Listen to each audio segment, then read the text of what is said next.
Hi. ഒരു engineer ആയ നമുക്ക് എങ്ങനെ ഒരു സയന്റിസ്റ്റ് ആകാൻ സാധിക്കും? അതാണ് ഇന്നത്തെ നമ്മുടെ ചർച്ചാ വിഷയം. യഥാർത്ഥത്തിൽ നമുക്ക് സയന്റിസ്റ്റ് ആയി മാറാനായിട്ട് 3 പ്രൊവിഷൻസ് ആണുള്ളത്.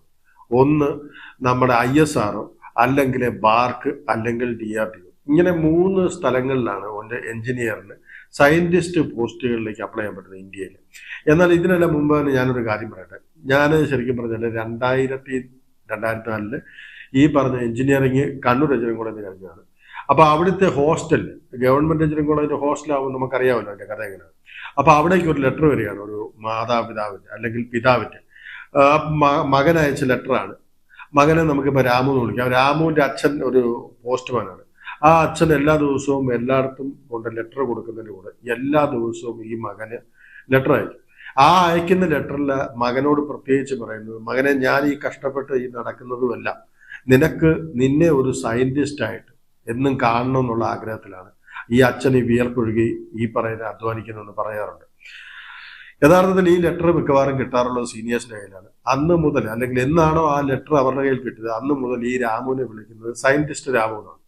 സംഭവിച്ചത് എന്താണെന്ന് ചോദിച്ചാൽ, ഈ പറഞ്ഞ ലാസ്റ്റ് ഇയർ ഒക്കെ ആയപ്പോഴത്തേക്കും എല്ലാവരും ഈ പറയുന്ന സയന്റിസ്റ്റ് രാമുവിനെ കളിയാക്കി സയന്റിസ്റ്റ് എന്നുള്ള വേടി കേട്ടാൽ തന്നെ ഈ രാമുവിന് ഭയങ്കര കലിപ്പാണ്.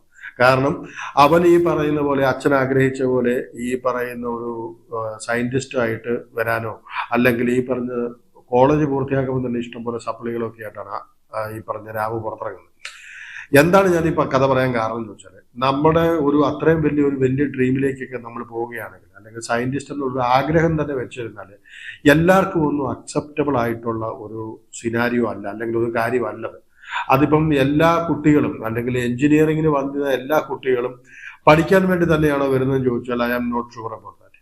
അപ്പൊ അവിടെ ഒരു ചോദ്യം എന്താ ചോദിച്ചാൽ, അവർക്ക് അക്സെപ്റ്റബിൾ അല്ലാത്ത, അല്ലെങ്കിൽ ഈ പറഞ്ഞു വന്ന നമ്മുടെ എത്ര കുട്ടികൾക്ക് വിശ്വസിക്കാൻ കഴിയുന്നുണ്ട്, എനിക്ക് ഈ പറഞ്ഞു വന്ന എഞ്ചിനീയറിംഗ് കഴിയുമ്പോൾ ഈ പറയുന്ന ഒരു സയന്റിസ്റ്റ് ആയിട്ട് എനിക്ക് DRDO അല്ലെങ്കിൽ ISRO ഒക്കെ കയറാൻ സാധിക്കും എന്ന് വിശ്വസിച്ച് പഠിക്കുകയും അതിനുവേണ്ടി സ്ട്രൈവ് ചെയ്യുകയും ചെയ്യുന്നവർ, ഉറപ്പായിട്ടും പറയാലോ, അവർക്ക് ഒത്തിരി പ്രതിബന്ധങ്ങൾ ഈ പറഞ്ഞ കോളേജിൽ തന്നെ ഉണ്ടാവും.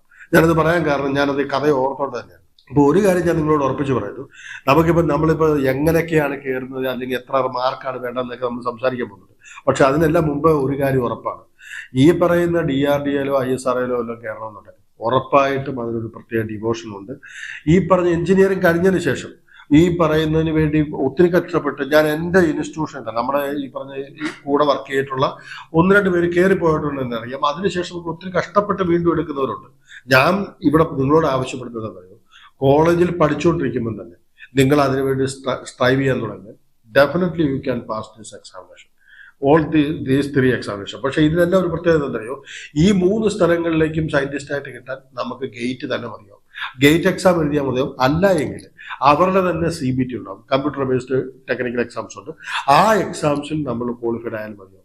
ഈ പറയുന്ന DRDO ഒക്കെ നമ്മൾ എടുക്കുന്ന, അല്ലെങ്കിൽ നമ്മുടെ ബാർക്കിലൊക്കെ എടുക്കുന്ന 50% ഗേറ്റിനും 50% അവരുടെ CBT എന്നുമാണ്.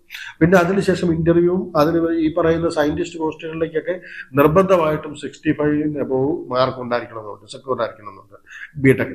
അങ്ങനെയുള്ളവരെ അവർ കൺസിഡർ ചെയ്യുള്ളൂ. BTechന്റെ മാർക്കും അവിടെ പ്രാധാന്യമുള്ളത് തന്നെയാണ്. പിന്നെ അവരുടെ ഏറ്റവും ഇമ്പോർട്ടൻ്റ് ആയിട്ടുള്ളത് അവരുടെ ഇന്റർവ്യൂ ആണ്. അപ്പൊ ഇവിടെ എല്ലാം ഒരു കാര്യം ഉറപ്പാണ്, നമ്മൾ എത്ര കൃത്യമായിട്ട് ആ സബ്ജക്റ്റുകൾ മനസ്സിലാക്കി, നമ്മുടെ എഞ്ചിനീയറിംഗിനെ റിയലോടെ ഒരു പാഷനോടെ എത്ര സ്നേഹത്തോടെ പഠിച്ചു എന്നുള്ളത് തന്നെയാണ് അവിടെ മാനദണ്ഡമായിട്ട് വരുന്നത്.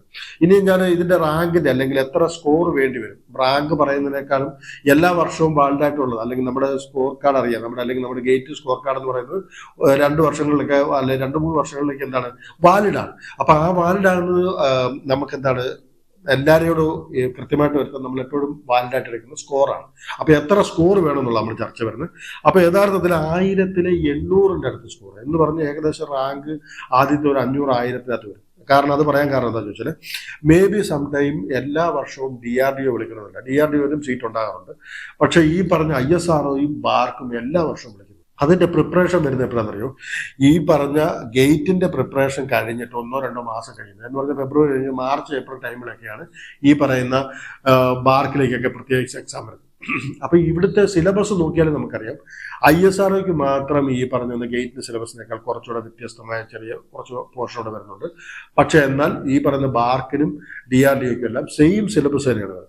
അപ്പൊ ഇവിടെ പറഞ്ഞു വരുന്നത് എന്താണെന്നറിയോ, നമ്മളൊരു ഗേറ്റിന് വേണ്ടി കൃത്യമായിട്ട് പ്രിപ്പയർ ചെയ്യുകയാണെങ്കിൽ ആ പ്രിപ്പറേഷൻ വീണ്ടും മുന്നോട്ട് കൊണ്ടുപോയാൽ മതിയാവും ഈ പറഞ്ഞ എക്സാമിന് വേണ്ടി. ശരിയല്ലേ? ഇനിയിപ്പോൾ ഈവൻ ഇഫ് നമ്മുടെ ഗേറ്റിന് നല്ലപോലെ പ്രസന്റ് ചെയ്യാൻ പറ്റിയില്ല എന്നുണ്ടെങ്കിൽ നമുക്ക് എന്ത് ചെയ്യാം, ഈ ബാർക്കോ DRDO ഒക്കെ, DRDO എല്ലാ വർഷവും ഉണ്ടാകാറില്ല, പക്ഷേ ഈ പറയുന്ന ബാർക്കോ ISRO ഒക്കെ എല്ലാ വർഷവും എക്സാം ഉള്ളതാണ്, അവരുടെ CBTയിൽ നമുക്ക് പെർഫോം ചെയ്യാം. അപ്പോൾ എനിവേ ഒരു കാര്യം കൂടെ ഉറപ്പായിട്ട് പറയുന്നു, ISROയും ബാർക്കും ഈ പറഞ്ഞു വന്ന DRDOയുടെ എക്സാംസ് ഒക്കെ പാസ്സാകുക അല്ലെങ്കിൽ ഒരു സയന്റിസ്റ്റ് ആകുക എന്നൊക്കെ പറയുന്നത് യഥാർത്ഥത്തിൽ നല്ല ഡിവോഷനോടെ, നല്ല 100% ഡെഡിക്കേഷനോടെ പ്രിപ്പയർ ചെയ്യുന്നതിന് ഉണ്ടാക്കേണ്ടതാണ്. അതിന് എല്ലാവർക്കും സാധിക്കട്ടെ. നല്ലതുപോലെ നിങ്ങളുടെ പ്രിപ്പറേഷൻ പോട്ടെ. Thank you very much.